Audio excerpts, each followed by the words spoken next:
Well, it's official. Francis sells the chair of St. Peter to the New World Order as he enters into a bizarre partnership with the Council for Inclusive Capitalism. Francis, the globalist, in other words, comes out of the closet and enters into the New World stage. Plus, here we go again. Buses of political prisoners shipped off to re-education camps in China. Will Pope Francis be helping them build back better too? And finally, Catholics and Protestants take to the streets of St. Paul to save Christmas and defend their constitutional right to free assembly this holiday season. A call to action tonight from the editor's desk.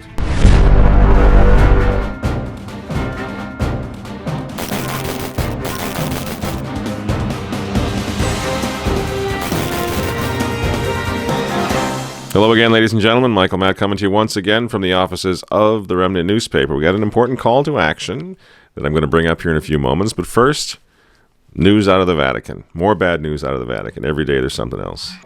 We are answering Pope Francis's challenge to create more inclusive economies that spread the benefits of capitalism more equitably and allow individuals to realize their full potential. How much longer, Your Excellencies and Your Eminences, the good ones, the ones who've kept the faith, how much longer are you going to defend this man? Don't you see what he's doing? He's clearly on the other side. He's not only selling out the Chinese, he's not only selling out traditional Catholics worldwide, he's selling the Vatican now. He's selling the Vatican, the chair of St. Peter, to the globalists because they've always needed this moral authority to make their crazy New World Order project a success. And he's just the man for them.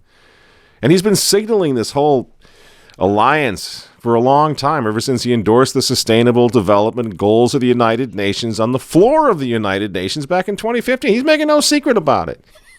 We keep giving him allowances. We keep making excuses for him. I'm not sure why. And most recently now, he comes right out with a glowing endorsement of Joe Biden's UN-based campaign slogan, Build Back Better. Take a look at America today. We have a health crisis worsened by Trump's failure to act. An economic crisis, deepened by Trump's failure to get the virus under control. A racial justice crisis, fanned by Trump's words of hate. A climate crisis, exacerbated by Trump's denial of science. And America needs a plan to solve all of them. Times are tough now in America, but we've been here before. We can do this. We can build back better. You know, he used it 4 times to kick off his International Day of Persons with Disabilities, whatever that is. 4 times. He says the theme of this year's celebration is building back better towards a disability-inclusive, accessible, and sustainable post-COVID-19 world. And he keeps going. He says, I find the expression building back better quite striking. It makes me think of the gospel parable of the house built on the rock or the sand. That's it? Yeah, good for you, Francis, because for the rest of us, it means one thing. Joe Biden. It means the UN. It means the Great Reset. But for you, it means the gospel. He uses the Bible. He uses these are people with disabilities. He's actually using people with disabilities right now, right? Am I being too harsh on the guy? He's using their plight. He's using their suffering to help launch his... And nothing will change for them. And nothing's going to change for them. No. No, he's the Pope with the giant heart. He's all mercy. He's so humble. He's just going to use people with disabilities to help launch this New World Order project with him and his globalist friends. You know, it's a scandal.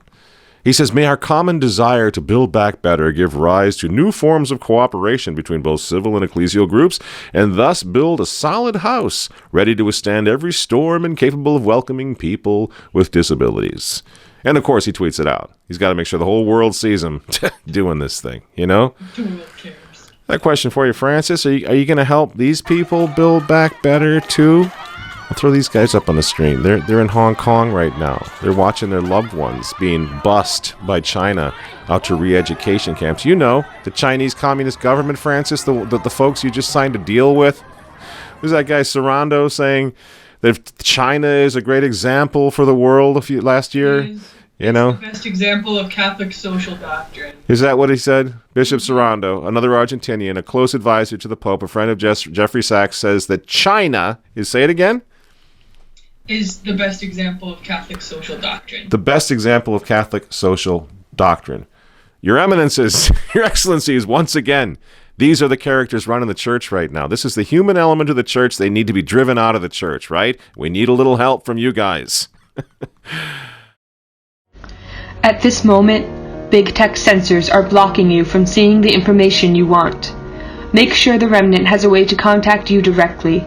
Sign up for Michael Matt's newsletter today and never miss the content they are trying to keep from you. The link is in the description box below. God bless you. So here we go again, friends, in China. You know, the cattle cars are now buses this time, but it's the same scenario. Totalitarian regime getting rid of patriots, which they call political prisoners, getting rid of Christians, which they call political prisoners. It's all coming. Our friends right now in the underground church in China are going through persecution. Some of them are hurting a great deal. Some of them are missing. Some of them are dead. And the Holy Father is making a deal with their persecutors. What is it going to take before we admit what we got going on with this guy? Francis made a deal with communist China. And he's not even telling us the details because he's just too great for that. He's too brilliant. He's too in tune with the Lord and with Pachamama to tell us the terms of the deal. So everybody in China, they're all terrified. They don't know what's coming next. But the Vatican's made a deal with the CCP. You know? Prominent Chinese Catholics now are speaking out. And because they're speaking out, they're, guess what? Disappearing like this fellow. It's hard for Americans to understand why the Vatican would be pursuing this when there's so much obvious suppression of the church going on in China. Does that make any sense to you, or is there some sort of way that the Chinese Catholics find a reason that's credible in that? Nobody knows why. Mm-hmm. Especially that the treaty is secret. Mm-hmm. Why they want to make it secret? Are they ashamed of the treaty they signed with China? Are there some corruption within the Vatican to do such a ridiculous thing? Right after that Napa Institute interview, Jimmy Lai, the Catholic billionaire, by the way, he didn't have to do this. He did not have to get arrested. He could have easily left the country, but instead, to help make an example, help shed some light on Francis's buddies running that country, he gets himself arrested. He didn't have to do it. He could have escaped, but he sacrificed himself to raise awareness of just exactly what kind of criminals Pope Francis is partying with right now, allying himself with right now. See, defending Francis, I'm sorry, friends. I don't know what the ramifications of this. I've said it before, but defending Francis or buying into his ridiculous shtick about mercy and humility and caring for the poor is simply no longer an option for faithful Catholics. In the back of this prison van is Jimmy Lai, the founder of Hong Kong's most popular newspaper, Apple Daily. Arrested on ginned-up fraud charges, he's now in jail as a national security risk. Jimmy is Hong Kong's most well-known champion of democracy. He is also its most prominent Catholic layman. You know, being a Catholic, you have the instinct to stand up for what is wrong. You know, because that's the way that you walk in the way of the Lord. While Jimmy's jailing has rightly provoked global condemnation, there's one place where China's bullying elicits only silence: the Vatican. Jimmy also happens to be my godson, so at the moment Jimmy and his family most need their shepherd, Pope Francis is nowhere to be seen. And now this so-called Pope is going to sell the chair of St. Peter to his globalist pals so that they can redefine capitalism, exactly as Klaus Schwab wants. What is at the forefront is to create a new model, a new concept, a new definition of capitalism. And, of course, Francis is all in. The Vatican has asked for concrete actions to benefit all people. And in his encyclical in 2020, the Fratelli Tutti, he talked about reconciling the world of finance and the world of work. And that is what we are doing. So we are responding to his call to reform capitalism, to make it inclusive, to make it sustainable, to make it trusted as well as dynamic. Lynn Forrester de Rothschild, of course. She's a big Democrat. She's a Hillary Clinton supporter. You've been following this chick, for a long time. Hillary supporting the Democrats, especially Hillary Clinton. She happens to be on the Council for Foreign Relations, right? The mother of all globalist foreign policy think tanks. And these guys have just bought themselves a pope. Mrs. Rothschild, she can't say enough about His Holiness. If we're going to have true system change for everyone to do what they can, to think about what the Holy Father said in the Laudato Si in 2015 when he asked us to listen to the cry of the earth and the cry of the poor.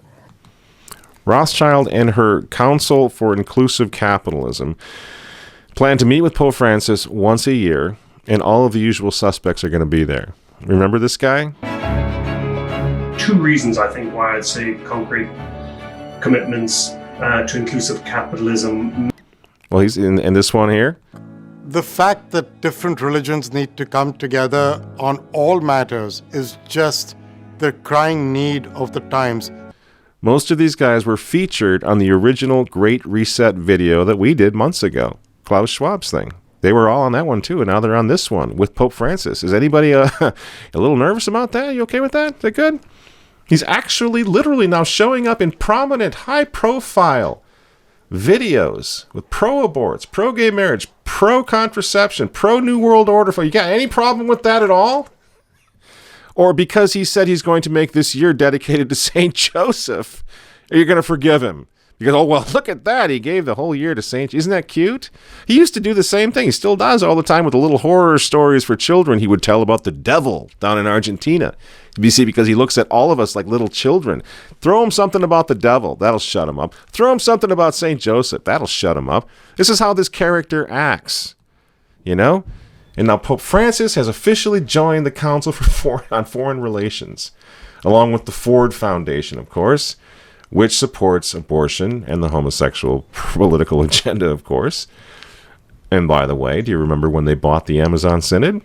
This is from the National Catholic Register's Edward Penton, who's reporting on who's financing this dog and pony show over there in Rome. Penton writes, a missionary council for indigenous peoples run by the Brazilian Bishops' Conference has received almost $2 million from the pro-abortion Ford Foundation since 2006. And other organizations participating in the Amazon Synod now have also received millions of dollars in funding from the Ford Foundation, which has actively lobbied for abortion rights and gender ideology all along. Nice work, Holiness. Bang up job. Let's just keep it rolling because this is fun to watch. They're all forming, at this moment, an international partnership with Pope Francis, which, by the way, is what the name of the game has always been. They never set out to destroy the church. And if you're going to ignore Freemasonry's influence in all this, you simply haven't read. You haven't done your homework. You cannot take Freemasonry out of this. They've been trying to build this brotherhood of man forever, ever since they got started back in 1717. And their idea wasn't necessarily to destroy the Catholic Church. It was to take it over, to use its universal moral authority to establish the brotherhood of man, a.k.a. the New World Order. And they could never, ever pull off that New World Order with the Catholic Church standing strong against them with St. Pius X, Pius XI, Pius XII, Pius IX, Leo XIII, the great popes standing against their agenda and the agenda of the secret societies from the get-go. They couldn't do that, so they had to infiltrate the fort. Don't you see what happened?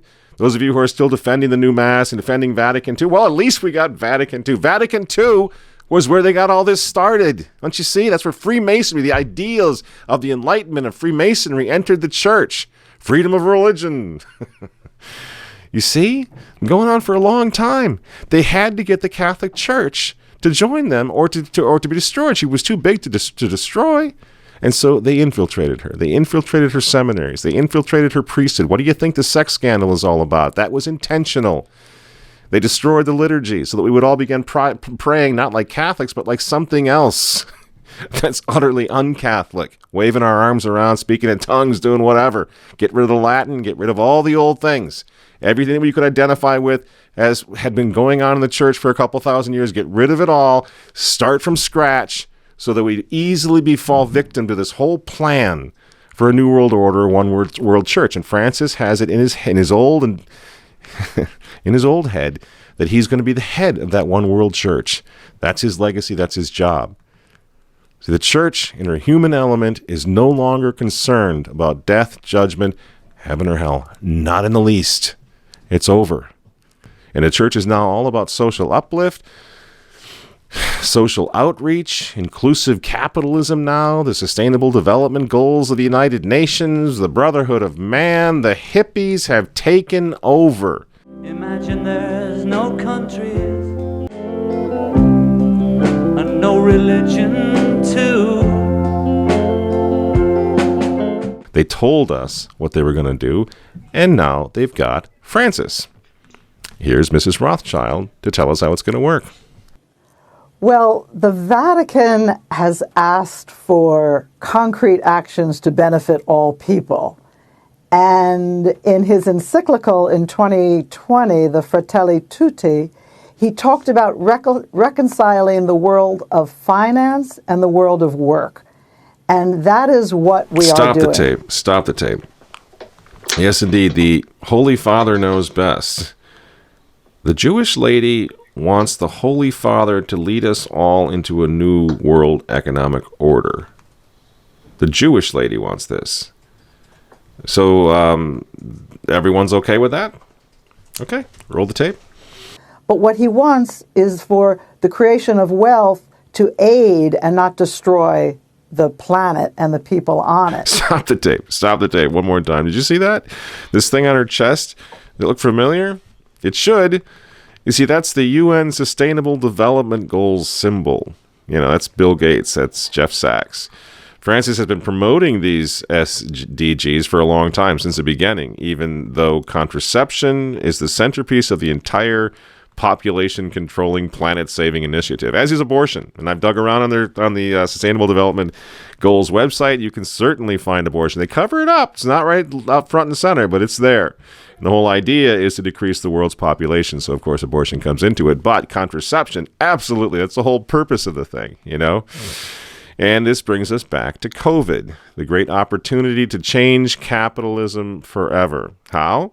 Well, the newcomer, Mrs. Rothschild, will explain. Well, first of all, we saw last year when Corona referred to a beer, not to a crisis, that the Business Roundtable CEOs stepped up and they said that they are going to dedicate themselves to all their stakeholders, to their customers, to their employees, to their community, and to the planet. Davos was all about stakeholder capitalism. So you see how that works? You shut down the economy, you close the businesses, and then you dump some stimulus money into it, which always surprised me. I mean, who is it that's going to be truly satisfied if you're out of work for 12 months? You get $1,200, and that's enough to tide you over? I don't get that at all. I never have. But anyway, they dump the stimulus money in, and on the condition that companies come back green, LGBT friendly, inclusive, and reset compliant. You see how it works? She's actually saying that now they've taken trillions of dollars of stimulus money, and the price to be paid for that is you come back into the great reset. That's what they mean by COVID is the opportunity to launch the Great Reset. Again, they're hiding nothing. They're using COVID to break the old normal and build the new one. Now, the Save Christmas rally takes place this weekend in St. Paul. And I know most of you out there are not in this area, but those of you who are, come on out for this. You know, as many of you remember, Governor Tim Walz, like Governor Gretchen or Governor Cuomo, or that who's the chubby guy down in Illinois, JP, whatever his name is. They're all shutting down Christmas and Thanksgiving parties. So Tim Walz, the little guy here in Minnesota, he informed us that he would be regulating how and with whom we could legally celebrate Thanksgiving in our own homes, okay, this time around. He also shut down restaurants, which nationwide have an excellent track record of keeping their patrons safe during COVID, because small mom-and-pop restaurants actually care about their customers. They want them to come back. So they've done a heck of a job keeping people safe. Governor Walz, shut them all down. And I actually drove across the border last Saturday. So we're right on the border of Wisconsin here in Minnesota. Drove across over there for lunch, and I couldn't believe it. I mean, it was just all the way up the river, in every single river town that we came to, from Hudson to Osceola, packed out with people. Every other car's got a Minnesota plate on it. We stopped in, tried to get something to eat. Every restaurant had a 2.5, 3 hour wait in the middle of the afternoon in Hudson, Wisconsin. Staff at several area restaurants say the rush of visitors from Minnesota was immediate after the new restrictions started over the weekend. Saturday was one of the busiest Saturdays we've had in months, and it was probably 75-80% from Minnesota. Now, here's the thing. If everybody was so terrified of dying of COVID, do you really think they'd cross over the river into the neighboring state for lunch in packed out restaurants? Probably not.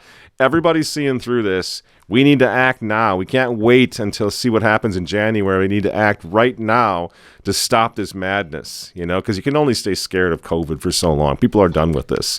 Mayor Rudy Giuliani, by the way, is recovering nicely from COVID in his hospital, and Newsweek just tore into him, by the way. I don't know if you saw this article. He's tore into poor Rudy, because he was saying that COVID is something that can be treated, that it's not all there's, and they crucified this guy. And he's pretty old. They're making fun of him in Newsweek. Now we don't care about the old people. If it's Rudy Giuliani saying something that makes sense, they're tearing into him.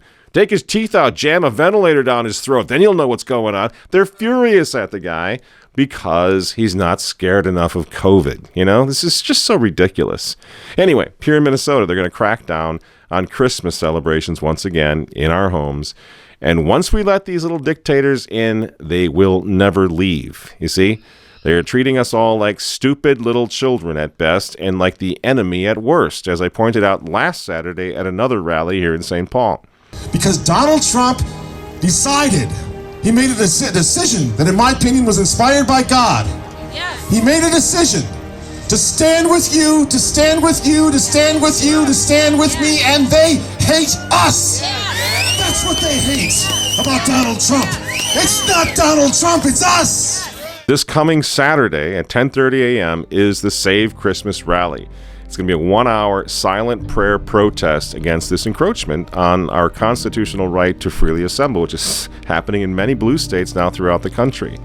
We need to save Christmas. We need to defend the Constitution of the United States. And we're going to do just that. We're going to go out in the street and do just that. And I hope to see a few of you there. If we get arrested or whatever, that too will be in next week's editor's desk here at Remnant TV. Because the thing is, friends, as I see it, this is the time. This is the moment to act, And all that is necessary, as the man said, for evil to triumph is for good men to do nothing. So let's do something about this now, while we still can. Hope to see you out there. God bless you. We'll have a more complete program next week. I wanted this call to action to get to you in time so maybe I can see a few of you in St. Paul. That would be wonderful as we take our stand here in Flyover Land. I'm Michael Matt from Remnant TV, and we'll see you next week.